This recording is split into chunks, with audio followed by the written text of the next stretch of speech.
کې خبره ده.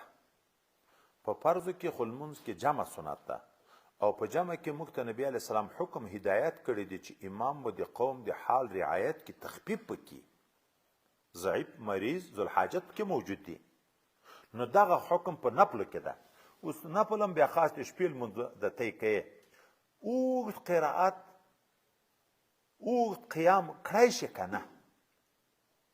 نو یې نبي علیه الصلاة والسلام دومره اوږد لمونځ کو د شپې چې قدمونه مبارک یې وپړسېده.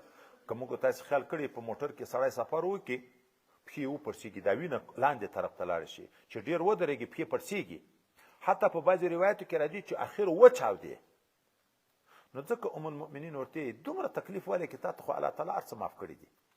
پیغمبر علیه السلام ورته ډېر تکلیف په عبادت کې خو د دغه دپاره سړی نه کړي چې ګناه یې به معاف کېږي. عبادت خو شکر گزاري ده. درې نیتو موږ د حضرت علی صاحب خبره مو که په یاد وي، څوک عبادت یې دې دپاره کوي چې الله جنت راکړي، دا د تجارو عبادت ده. څوک یې دغه دپاره کوي چې الله مې د جهنم نه خلاص کړي، دا د غلامانو عبادت. غلام د مولا د ډاره کار کوي، کنې دغسې نه کوي. څوک چې دغه دپاره عبادت کوي چې الله راضي شي، مولا مې خپل ځان سوچ نه، دا د احرارو اصل کمال خو دغه ده چې د نعمت شکر احساس درڅخه پیدا شي. نو چې څومره د خدای نعمت په چا ډېر، دغه باید عبادت تر نورو ډېر وکړي. وسماک عبدا شکورا، نوح علیه السلام څومره عبادت کو.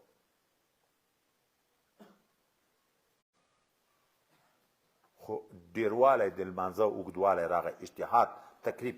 خو وایي دا هغه حال نه ده چې صورت مزمل کې الله حضرت پیغمبر علیه السلام او امتیانو ته قم اللیل الا قلیلا، یو کال هغه حکم و. ټوله شپه عبادت کا یا لږ څه کم، او نصفه او زد علیه او انقص منه، لږ زیات لږ کم. دا نیمه شپه خو تقریبا لکه لازم، دا خو هم لوی تکلیف ده په عبادت کې. هغه وایي یو کال و هغه حکم. بیا فقر ما تیسر من القرآن نازل شو. هغه تکلیفي عبادت خدای پاک منسوخ کو. ولې په تاسې کې مریض شته، په تاسې کې مسافر شته، هغه د عمر تکلیفونه نشي تېرولی. اوس نو اختیاري خبره ده دغه ځای کې. نبی علیه الصلاة والسلام چې بیا دا ډېر لمونځ اوږد کو، دا وایي دغه حکم نه و هغه د صورت مزمل په اول کې چې وایي ورته ویل شوي دي چې نیمه شپه به ته په عبادت تېروې. نو کړی یې شي، کړی یې شي. خو یو خبره ورسره ضرور ده چې مخکې موږ تاسو ویلي الله تعالی ته هغه عمل محبوب ده چې ادوم وي. استعدادو کې فرق ده، استعدادو کې فرق ده. څوک الله ته دومره نږدې شي چې په عبادت خوندونه اخلي. په ټول شواروز کې ارغندی خلیفه مبارک، واغس خلیفه مبارک، کشتم خلیفه مبارک چې د دغو دریو حال زه معلومات لرم چې د حضرت مبارک بذات خلیفهګانو نیمه ګنټه خو یو ملګری راته وایي چې په روژه کې په اعتکاف کې د ارغندي خلیفه مبارک په څنګ کې مې اعتکاف کوو، لګیا به عبادت ته د پیشمینه لږ مخکې دومره خوب یې وایي کو، تقریبا ما وایي ساعته به کته یو پاو چې داسې بې تکیه وکړه، په تکیه به ویده شو، په پروت یم نه، سر به یې ولګوه تکلیې ته، یو په انداز به تکیه وکړه، بیا به راجګ شو، بیا به عزت یې پړشمی وکړو، بیا به بیا په عبادت لګیا. کشتم خلیفه مبارک یو نفر په مدینه منوره کې دکان و، یو خو 50 حجونه شاوخوا کړي وو.